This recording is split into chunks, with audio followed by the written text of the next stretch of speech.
Dude, you're gonna end the show with a rap every time? Yeah, dude, every single time. You heard it here. He's gonna end the show with a rap every single time. Next episode, I'm boxing James Tynion, so you're gonna want to... So you're gonna get rolled. Oh, absolutely.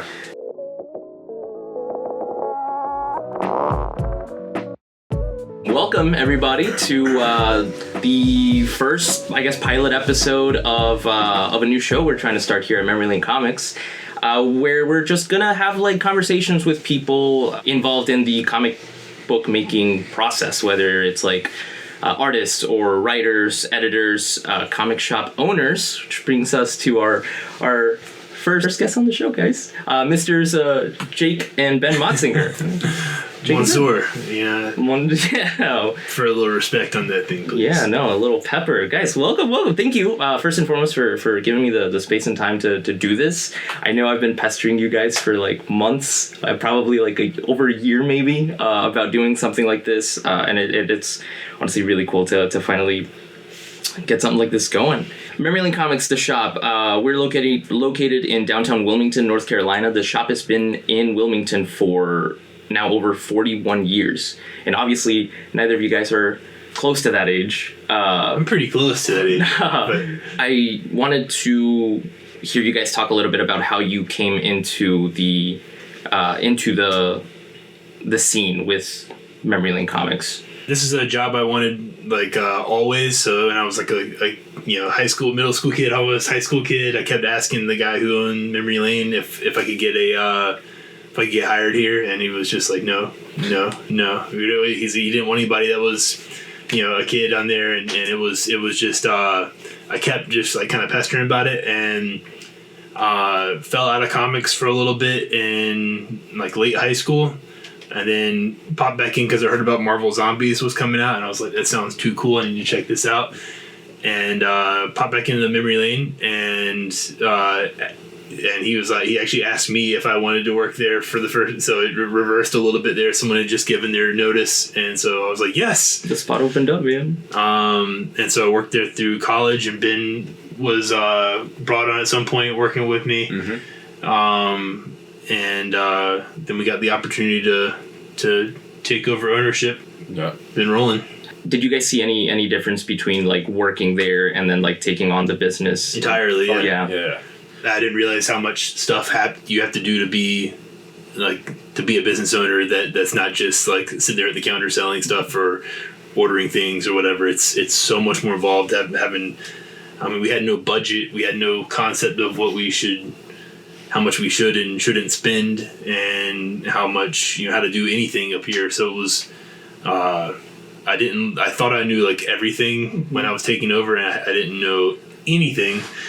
And so it was a long learning curve of hard knocks of figuring out with our back against the wall. But we also had the freedom to actually make the changes that we wanted to make for the first time. Previously we'd make the changes when the old owner was gone, and we'd change it back before he got back. Yeah, just to kind of like play with it and see how what worked, what didn't work. So a lot of the ideas that we wanted to implement, we were suddenly able to do. So you did start to see a positive turn in the store soon after, but it took a while. It was a thing where I think we weren't really sure how to come about telling everyone that new ownership, new direction, new ideas, new store basically, and so it took a while of just people coming back to us and trying us again for the first time in a while, and just kind of building from there. But like he said, we were so green. We kept thinking, oh, they better just come to us. They'll just come to us. It's fine. I was convinced at that time that comics were a destination business. Like, comic book people will seek you out. They'll Google where the comic shops are. They'll go find you. And a lot of people do that, but it's a way smaller percentage of the comic population than I thought was going to be the case. I mean, I found out real quick that if you're not getting your business in front of people, you're going to fail. It doesn't really matter what business you're doing at that point. And so for us, it was kind of a figuring out how to, with virtually no money, how do we get people in the, to know about us? Because we're in one of the busiest areas of our city now, of a tourist city that gets gajillion people every year to come through a visit, and we have so many more people now that we're in this really busy area, but still there's people locally that don't know that we exist, which is mind-boggling. But we're advertising on so many different platforms, but you still there's never enough. Yeah, you can't reach everyone. Do you guys remember, or can you pinpoint like the day where there was a turning point where you were like, because I know you guys have talked about how at the beginning there for a while, you guys were like going, making it week by week, struggling to kind of keep the lights on and everything. But do you guys remember the switch whenever you were like, okay, this is now like running a lot smoother. This is like sustainable.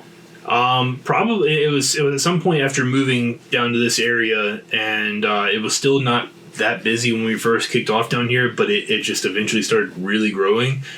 And there was definitely a point where like the struggle of can we pay rent next month like faded away, and now it was okay. Now we can get we can think about staffing, and we can get people that can help us bring this into the next stage. So can't pinpoint the day or anything, but it's within the last 7 years because we were down. That's when we moved down here, and it's been to the point that like we got busy enough that we needed help, and then we could afford. You're busy enough that you could afford the help. It's tough when you're trying to sort that stuff out, and I know why so many businesses struggle with this stuff, especially the comic book industry. But we're somewhat of a lucky position to be surrounded constantly by new people and have a really good subscriber base that comes frequently. It's working now. When you guys took over, what do you think was the most like surprising aspect of running a comic shop?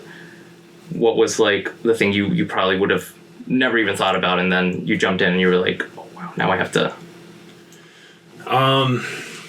Just there's so many different types of customers with all these different requests, and trying to find the line of like wanting to have everything that everybody wants, but not having stuff that's just not going to sell is so difficult. Where like I guess that one of the things was I now know that I'm sometimes going to have to disappoint people. Mm-hmm. Our store's only so big. Yeah, we can't stock. Insert whatever model thing trains. Here. Yeah, baseball cards. People come in and just say like, "Well, why don't you guys have these?" It's like, well, in 15 years, you're the first person to ask for it. Like that's. Or we frequently get asked about baseball cards and stuff, but it's that'd be a whole new thing for us to learn. You almost have to hire a whole new person, or I'd have to like. It's like a hobby in itself. That's like a whole other. Where would we display baseball cards? How will we make this work? And we get asked it all the time, but. That means if something's going to come in, that means something has to go. And so now we got to remove something that we're already passionate about for the most part, that we are selling, to make room for something that we need to learn about. So it's difficult trying to be everything for everyone, but the realization that you can't be everything for everyone is very freeing at the same time, where you're just like, oh no, we don't stock those. Yeah. And so it used to be like, oh, I'm sorry, we don't have, I'm sorry. Now it's just unfortunately we don't carry those. You can go over there. This place over here has it. Right. This place over here has it. There's a lot of things are offered in this area. We're specialty retail, not Walmart. We're not a department store or whatever. We're supposed to have like everything under the sun. Yeah, there is a certain sense to not being able to have everything, but also to remaining fluid. We've changed things up 100 times. We do it. Every month we change something, we make something different, we move things around. I think that was the main thing that we kind of caught on early was that changes made people excited. And so like when we started selling action figures, the first action figures ever sold in here were the ones that we had as kids. Mm-hmm. It was loose action figures in a case at the shop. That was the first action figures we really started selling. So we brought those in. And all of a sudden, people that have been coming for years walk in, they see a new case in the middle, and they just see all these. We had hundreds of action figures. We had a drum case and more full of just loose action figures. And those were all just from your collection? No way. Kids, yeah. And so we sold our childhood toys to kind of kickstart toys in the shop. We never intended on having toys or anything, and anything that was on display. And we had a bunch of Bowen statues and different cool things like that, but they were just ours that we were displaying there. Mm-hmm. But when you're trying to make rent, you have to sell stuff you don't want to sell when people ask about it. And so slowly our own stuff started selling, and it started being like, okay, well, people really like this stuff, and it makes us different from the other guys in town. Yeah, so maybe we can order a case of this action figure. Maybe we can order like this statue. Maybe do this and give this a try. So it was just, we started to see positive changes or positive reactions to changes we were making around the store, and so that kind of taught us to just consistently be moving, consistently be updating and staying in tune with what people were looking for. And there was a point where somebody traded in, and he basically twisted my arm into taking it, the original Mark 1 Iron Man Hot Toys figure. Mm-hmm. It was really cool. But I was like, man, no one's gonna buy a $200 action figure. I was like, that just doesn't exist in this town. That's just like, I just don't see it happening. And he was like, look, I want this much for it. Just do that and I'll be happy, and you can put it on display or whatever. And so I was like, all right, fine. And so I put like a little, it was like a wine bottle display case or something with this single action figure in there. And people were like, whoa, you guys carry Hot Toys? And I was like, I didn't know people knew what these were. But there's a lot of people in town that did. And they're like, hey, if you can order these, I'll order them from you. And so all of a sudden, somebody kind of basically really just almost giving us this thing ended up in sparking something where now we have dozens and dozens of different Hot Toys figures on display at the shop now. We sell them like crazy. A lot of the stuff that we stock has been kind of around those things where it's just happened. Mm-hmm. Yeah. Was there anything specific in there that you were like, gosh? I mean, it was all stuff when we were kids, so all of it hurt to see go. But I think at the same time, you have to be able to let go of stuff in here. We don't run a museum; we run a store. Mm-hmm. And I saw from the previous ownership, where he would take a lot of stuff and end up putting it in his personal collection he was buying from people, and it's a quick way to go out of business. Mm-hmm. So it really worked out well for us. Yeah. Day one of taking over the store, I built the comic wall, the back wall of comics from my own. Any key issue or good comic I had went up on that wall, and it was like a little piece of me felt like it was dying each time that someone bought one of those. Mm-hmm. But it wasn't a piece of me that was dying. It was this necessity to collect these things, mm-hmm. and it was insanely important. And it's great if people have that necessity, but not if you're trying to sell them. It doesn't go together. In order to make you're going to feed your family. Mm-hmm. As you can see, it completely broke Jacob his collecting. Now he collects nothing. No longer collects. So that is a point where, all of a sudden, I was able to jump back on with this stuff. Once we were stable enough that I wasn't pulling stock from the store. Mm-hmm. I wasn't killing ourselves in order to be able to buy stuff. I can again, but there's ridiculously cool stuff that passes through that I would love to have. I was gonna say, you're very selective about the stuff you collect. You have a purpose behind buying all the figures, like Chasm. Well, there's also if we would take something home, it was almost inevitable that within the week somebody would come in and ask for it. Mm-hmm. And if we wouldn't have it in the store, we'd be come back tomorrow. Yeah. So you break that part of you that feels like you have to have these things, because all of a sudden it's more important to make the sale and to keep the customer happy than it is to have it sitting in a box in your closet. And so we would almost consistently be bringing things that we owned back and just moving them to the customers. And it did, especially in the lean times, it completely broke both of us of that necessity of collecting. Mm-hmm. And so it made, whenever we pick up something now, it does make it more selective. It makes it more as something that we want to be part of a complete, but also now we know that we don't have to just sell it if mm-hmm. somebody comes in and is hey, you guys have this? It's nah. Yeah. The other factor I feel now is the stuff that I buy is stuff that I know I want, mm-hmm. not stuff I'm trying to turn into something.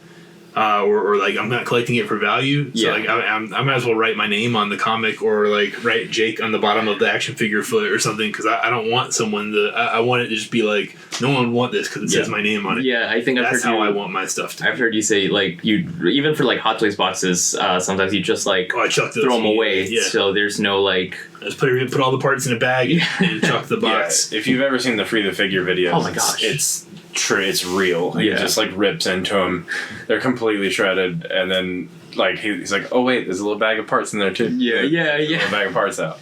But he shreds them. I mean, I keep most of mine still like in the box now. Like most of my stuff's still on display in box, but so we're different there. But I also collect like different things. So some of my things can come out of the box without like damaging the box, and then I have like box display with figure in front. You really do that. Yeah, I've got a much different display than he does, but yeah, his Legends collection is legendary. Yeah, truly. My gosh.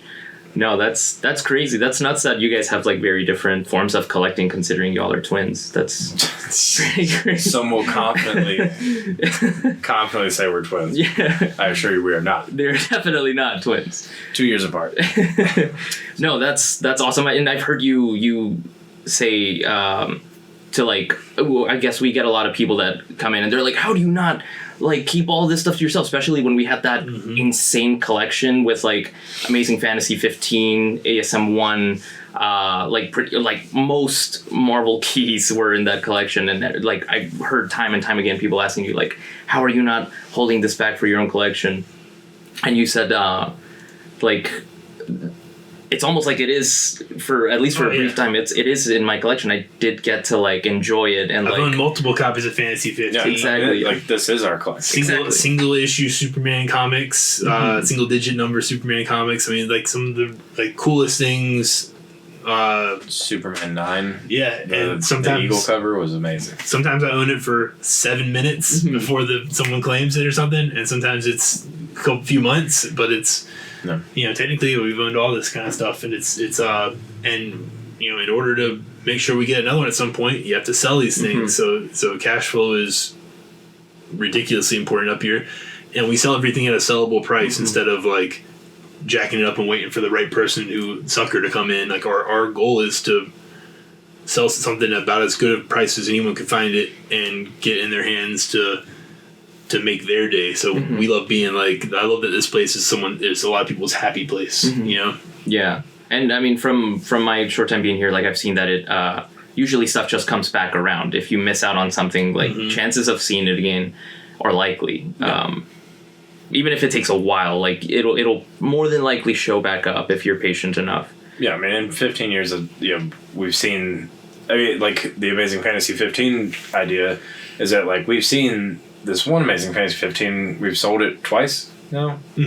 And so, the same one. Yeah, and so like it does come around, and it even if it's something you sell that you think like, man, that person's gonna keep it forever, and all of a sudden that person walks back in like 10 years later, and it's just like, hey, I'm looking to sell, and then we take it back in, and we move it to the next guy, and that guy might bring it in 5 years from now. So you never know, but it's the idea that especially if you are selling things locally, that there's always the possibility of it coming back around. And that's why that is why we try to keep most of the stuff that's like kind of more unique, like more rare, like that. We do try to keep it all in the store, and we don't put it up there for somebody from Washington State to buy because I'm not looking to ship it to Washington State. I want it to be in Ogden. I want it to be Leland. I want it to be like down on 7th Street, Even people who are visiting from Raleigh and Charlotte, there's a chance that we have people who will drive back hours to the store to swap comics again with us. So it's if it stays locally, it's really great to be able to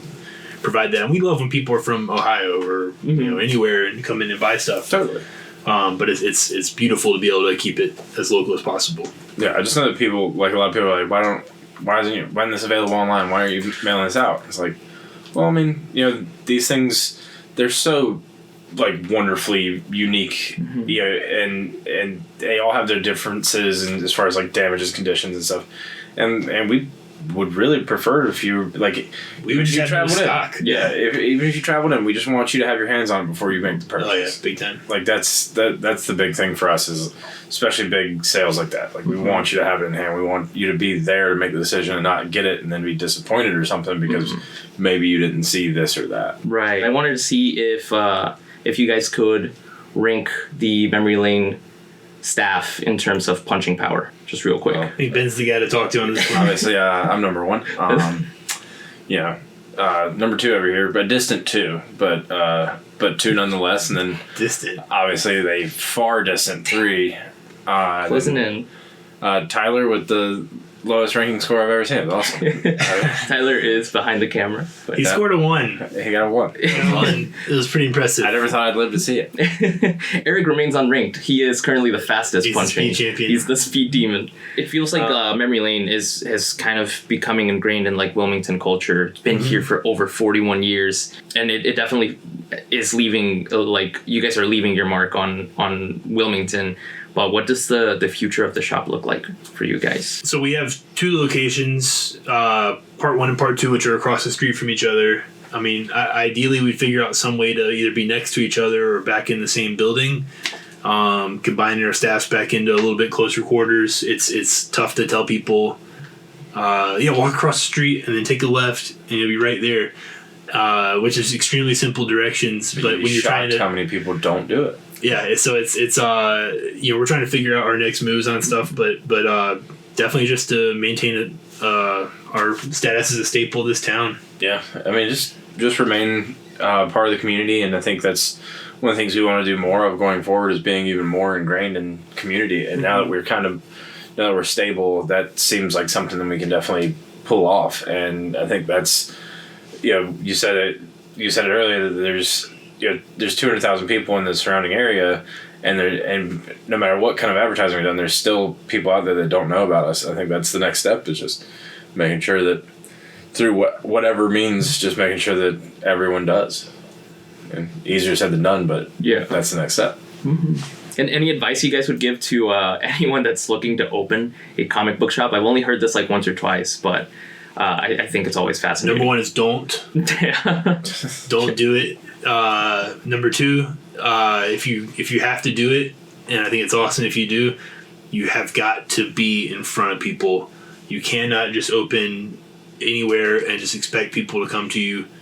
You've got to have your stuff in a high traffic area. A ton of people don't know that they want comics until they see a comic book store and they come in and they see how cool comics are, but they're not just going to drive over to the comic book store often enough. It's crazy, but you've got to be in front of people. Yeah, and be willing to listen to your audience because they're the ones that are going to tell you what they'll spend money on. So if you have this idea and then you do it and it doesn't seem like people are very reactive to it, but people are asking for other things, for the love of God, get those other things because that's what's going to keep you successful. Just listen to your audience, learn from them, and be willing to adapt.